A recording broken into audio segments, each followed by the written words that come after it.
ለሚመጣው ቃል አሜን ማለት ራሱን ከማይገባ ነገር የሚለይ ደግሞ እንዲጠቀምበት ራሱን ይሄው ስራብኝ ተጠቀምብኝ። እስቲ አሜን በሉ በኢየሱስ ስም። ምን ታረጋላችሁ? እግዚአብሔር ካልተጠቀመብን ምን እናደርጋለን? እዚህ ልክ ነው እኮ አይደል? ብንሄድ ነው የሚሻለው። ከኖርን ደግሞ የሚጠቀምብን እንድንሆን በማንኛውም ቦታ ላይ ያዝ አድርጉት። እግዚአብሔር ዘር ያርግ በሉት። በወደክበት አፍራ ንገረው በኢየሱስ ስም። የጀመርከው ነገር ጥግ ይሂድልህ። አሜን። የመሰከርክለት ሰው ይዳንልህ። አሜን በሉ በኢየሱስ ስም።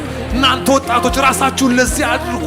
ጌታ ሊጠቀምበት እንደፈለገ ሰው ራሱን ለጌታ የሚሰጥ፣ ለጸጋው የሚሰጥ፣ ለቀባቱ የሚሰጥ፣ ለኃይሉ የሚሰጥ፣ ለሚመጣበት ፕሮፌሲ የሚናገር ጥበብ ቃል በውስጡ ለሚመጣበት እግዚአብሔር ጸጋ ራሱን የሚያሰናዳ ድግግሞሽ ከሚመስል ነገር ራስን ልፍ አድርጎ እየጠበቅኩ ነው የሚል ሰው እንዴት ደስ ይላል።